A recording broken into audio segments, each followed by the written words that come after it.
Do you feel like there is more to life? Like there is something else that you are meant to be doing that is more aligned with your being and that you actually came here on earth to do? Imagine waking up and doing just that. Imagine waking up and being excited to go about your day and create what you were meant to create and leave on this earth what you came here to leave. Hi, my name is Amy, and in this video I'm going to tell you 10 ways that you can start to find your purpose today. As usual, thank you so much for your comments and for your subs, guys. Let's jump straight in. Okay, so number one is to try new things. I remember when I first started doing art, okay, I was drawing and doing art. This lady, this spiritual lady she was so cool. She was like teaching me to do counseling. She told me, Amy, why don't you try graphic design? And I was like, I don't think I'm gonna like it. And she was like, I think you should try it. And so I took what she was saying to me as a sign and I tried it. And I loved it. I love doing graphic design. So this is why I know that you don't know you like something until you try it. We might have all these like mental constructs and ideas logically of why we're not going to like it or that we're not going to like it, but we don't actually know until we try these things.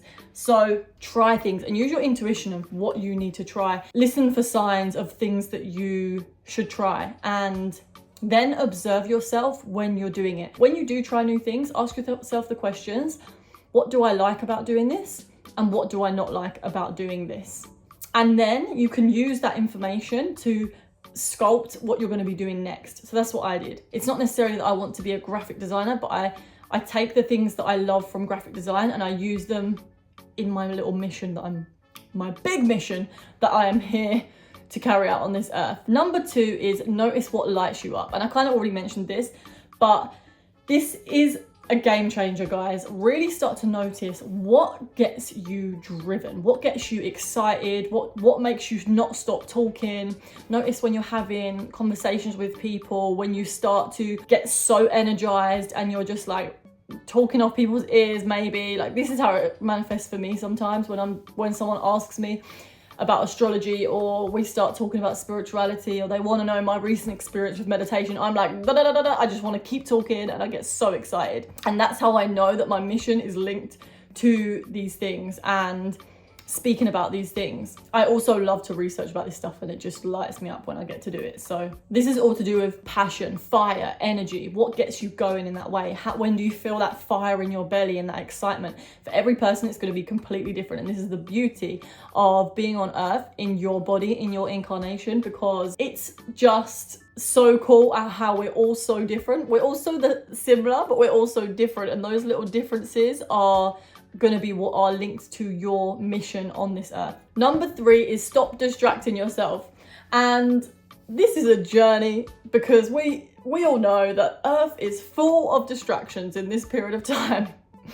Even when I go into the shop, okay, I am seeing all these chocolate bars and I'm like, the willpower it takes for me to get to the woman at the desk and without picking up a chocolate bar or whatever is like, whew, I'm so proud of myself when I do that, because sometimes my mouth is watering and I'm like, especially if I've had chocolate recently, and I have had chocolate recently and I never used to have a sweet tooth or crave chocolate too much, but recently I've been enjoying it. Anyway, the distractions are everywhere and I'm talking about media, foods, TV, what else? There's so many different distractions, weed, all of these things can be used to our benefit, but they can also be used to our detriment and pull us further and further away from our mission if we are distracting ourselves too much. So I saw someone post this video once that was like, oh, imagine if Leonardo da Vinci watched Netflix all the time. Do you think that all of the stuff that he produced would have ever got produced? No, it's good to get bored because boredom turns into creativity. Number four is a little gem that I got from Till Swan, and this is the question: ask yourself, when in my life was I happiest and what was I doing? I love this question because it really makes you think about a time that you were really happy, and then think about what exactly those things that you were doing and write this down, because this is going to help you figure out what it is that specifically makes you happy. So for me, I was the happiest, and at the moment I would say right now is one of those times, because I've listened to those things that made me really happy. I've kind of weaved them back into my life. Well, I've definitely weaved them back into my life. And that is being able to be as free as I can, in the sense of that I can cook when I want. I can make healthy meals. I don't want to be in an office where I have to use a microwave, because I don't like using microwaves. I want to be able to exercise when I want, when I need to, do my morning practice, go in the sun if I want to, when I'm able to be creative, and when I'm able to make decisions so that I feel valued. These are all things that I notice I've been able to play out in my life when I feel the happiest. And so when I make decisions in the future about what I want my career path to look like, I make sure that those qualities are embedded in the kind of career that I want to have, and they help me to make decisions on what I want to do and really architect the kind of career that I want, specifically tailored for me and my needs. Because ultimately, I do believe if we are happy in what we're doing and we're doing what we're meant to be doing, then we are able to serve others with the maximum amount of energy and care, and be in service, and make sure that whatever I'm doing is in service to the whole, the collective. Number 5. What did I enjoy doing when I was a child? And you probably heard this one, right? It's kind of a common thing that people ask when speaking about your mission and your purpose on this life. That is because when we're children, we're so unapologetically ourselves. We'll just try new things. We love to just go and do exactly what we want to do. And for me, I remember being a very creative kid.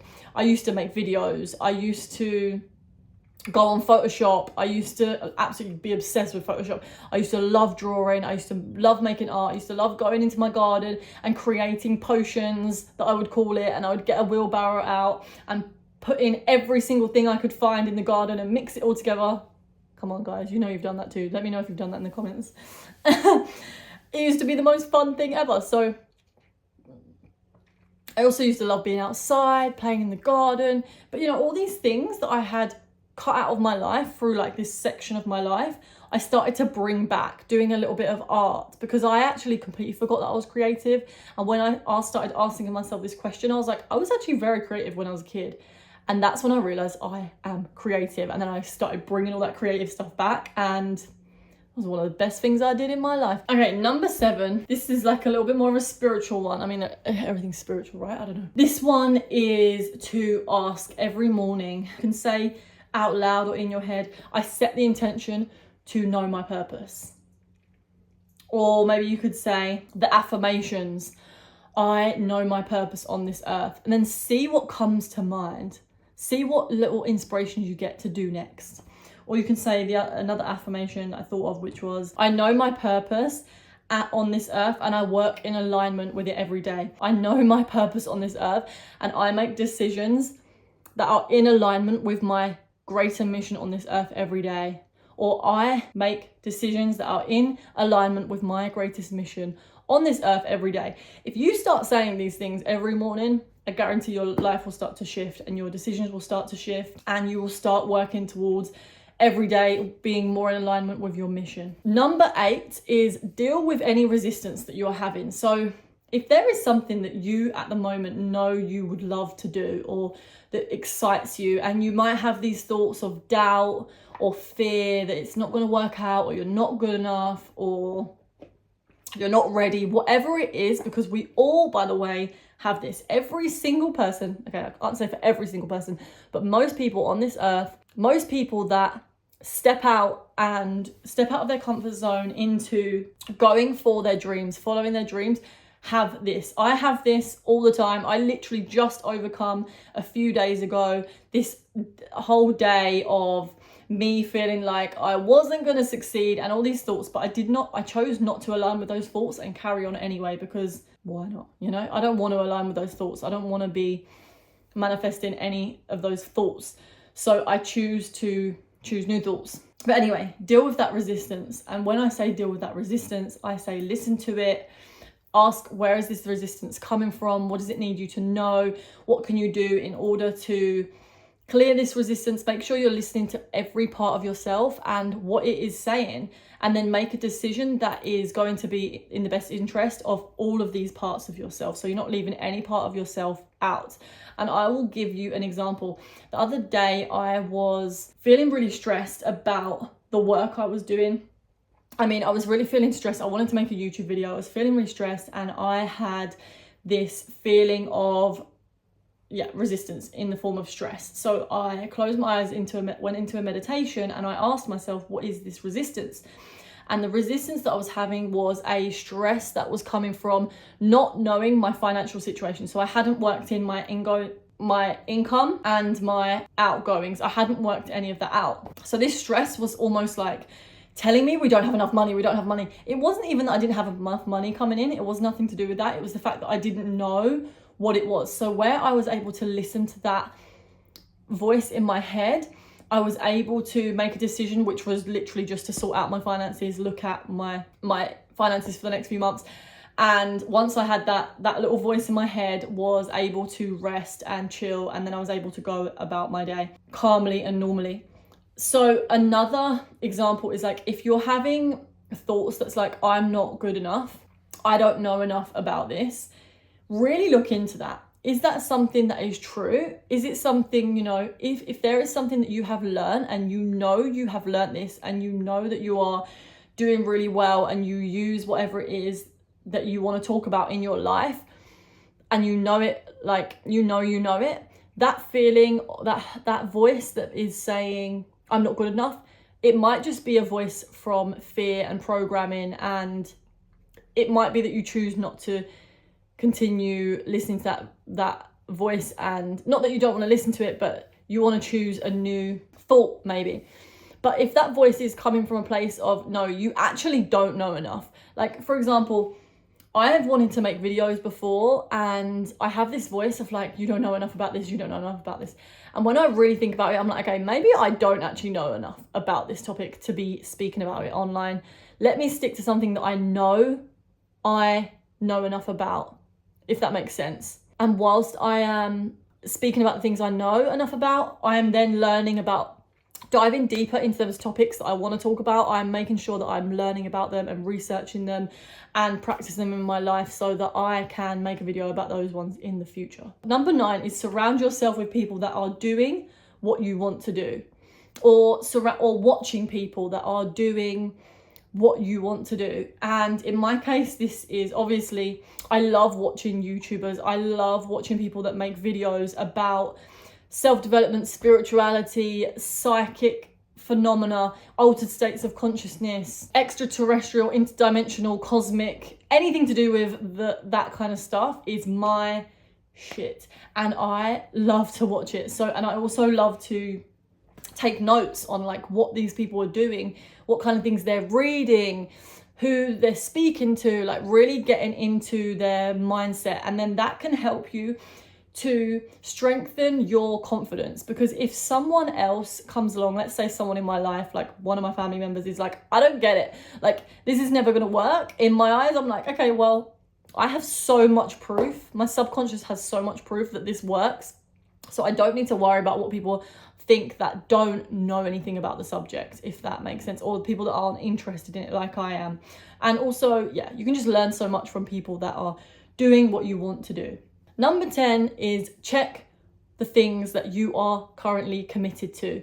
So watch yourself throughout the day. What are you engaging in? What are you spending time doing? What are you choosing to do? If you are choosing to watch TV shows for hours and hours per day, ask yourself, for one, why am I doing this? And then see what the true answer is of what it is that you're doing, why you're doing that. I look at the things that I do every day, the chunk of my day, how am I spending my time?